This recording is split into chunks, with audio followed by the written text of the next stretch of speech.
نن په ضلع بونیر مټاک باجکټه کې د جماعت اسلامي یو شمولیتي غونډه وشوه. غلام سرور سره د خپل خاندانه، اسماعیل خان سره د خپل خاندانه، محمد اشرف سره د خپل خاندانه، نذیر محمد خان سره د خپل خاندانه، نظام خان سره د خپل خاندانه، رزید خان سره د خپل خاندانه د پاکستان تحریک انصاف نه مستعفی شو او باقاعده جماعت اسلامي کې د شمولیت اعلان وکړ. شمولیتي غونډه کې د جماعت اسلامي مشرانو هم ګډون کړی. محمد حلیم باچا امیر جماعت اسلامي ضلع بونیر، انجینئر ناصر علی نائب امیر جماعت اسلامی ضلع بونیر و سابقہ امیدوار PK21، حاجی حبیب الرحمن صاحب سابقہ صوبائی وزیر، پیرداد خان استاد و سرکل امیر دولت زئی، مرویز علی مقامی امیر جماعت اسلامی باجکټه او د جماعت اسلامي ورکرانو، صدرانو، سیکرټریانو په دې شمولیتي غونډه کې بھرپور شرکت کړی وو. نور تفصیل په دې ریپورت کې. محمد اشرف ماما، نذیر محمد خان سیبو، نظام خان، رازید خان باچا او دا تقریبا شپږ خاندانونه دي او 45 افراد دي په دې کې چې دی په دې موقع باندې وسو د شمولیت پکې په جماعت اسلامي کې او د PTI نه به مستعفی کیږي. نو زه د دې شمولیتي اعلان لپاره چونکې مشر غلام سرور ماما دی هوا به راشي، هغه وی چې زمونږ خبرې به د محب الله باچا وکړي، هغه به شمولیتي اعلان وکړي. زه هغوی دواړو ته دعوت ورکوم چې راشي او دلته شمولیتي اعلان وکړي. رحیم، زما د باجکټې نه راغلي میلمنو او کوم مشران چې دي د جماعت اسلامي، حلیم باچا او حاجی حبیب الرحمن صاحب او ناصر علي خان او ټول میلمانه چې کوم راغلي دي، زه ورته د زړه د کومې شکریا ادا کوم او خوش آمدید ورته وایم.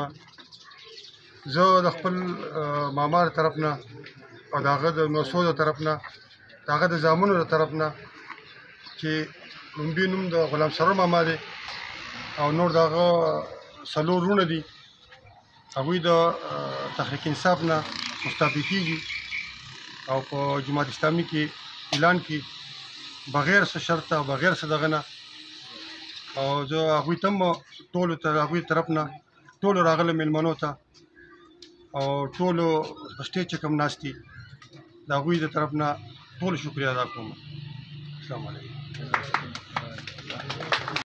نو نن ډېر د خوشحالۍ موقع ده زما د دغه ځکه چې دا ما ته داسې ښکارېږي لکه زما وروڼه د دوی او زما تعلق داسې دی لکه د وروڼو غوندې چې دوی راغلي. زه نن انتهایي خوشحاله یم، انتهایي په زړه کې مې یو دغه دی چې یاره الله تعالی ډېر شکریه ادا کوم چې دوی زموږ سره د جماعت اسلامي په دې قافله کې د تګ اعلان وکړو. نو دوی ته زه مبارکباد پیش کوم. وروڼو، دا د مبارکۍ خبره ده ځکه چې دا جماعت اسلامي د الله تعالی د دین کار کوي. مونږ چې دا کار کوو مونږ وایو چې مونږ الله تعالی رضا کوو. پارټۍ چې دي دا د امریکې کاسلیس دي، دا د نور خلکو جنټان دي، دا په خلک پوه نه دی. زه خصوصا د PTI د کارکنان نه دي، دا خو ډېر زیات خلکان دي، ډېر زیات په جذبه باندې. خو دې جذام ته پته نشته چې دې صاحب د IMF او د ورلډ بینک او د امریکې سره کومې معاهدې کړي دي، د هغې په ایجنډا روان دي. ځکه زه وایم تاسو ته چې دې کارکنان دا ډېر معصوم کارکنان دي، دا ډېر ښه کارکنان دي، ټولو پارټو ده. دې کارکنانو ته لاړ شئ، ورځئ وروره، ستاسو ځای ستاسو مقام د جماعت اسلامي دی. په جماعت اسلامي کې ستاسو ځای دی. تاسو هغه پرځای چې په بل ځای کې نه فټ کېږئ، تاسو که فټ کېدی شئ صرف په جماعت اسلامي کې فټ کېدی شئ. ستاسو صلاحیت قدر، ستاسو ټیلنټ قدر په جماعت اسلامي کې دی. جماعت اسلامي تعالی مقام درکول غواړي. د دې وجود چې دا کار مونږ وکړو، هغه ملګري راشي، په دې وطن کې به یو سوچه اسلامي قیادت راشي، اسلامي شریعت، اسلامي نظام راشي. د دې وطن نه به ظلم ختم شي، جبر ختم شي، کرپشن به ختم شي او دلته به یو بهترین نظام راشي. د هغې په بنیاد به په دې دنیا کې مې یو داسې نظام راشي کوم چې د خلافت نظام و چې عمر فاروق رضی الله عنه فرمایل وی زما دې په رب باندې قسمي که د فرات ته سیند په غاړه سپی د تندې مړ شو، زمان به الله تعالی د هغې هم تپوس کوي چې ولې سپی د تندې مړ کېدو.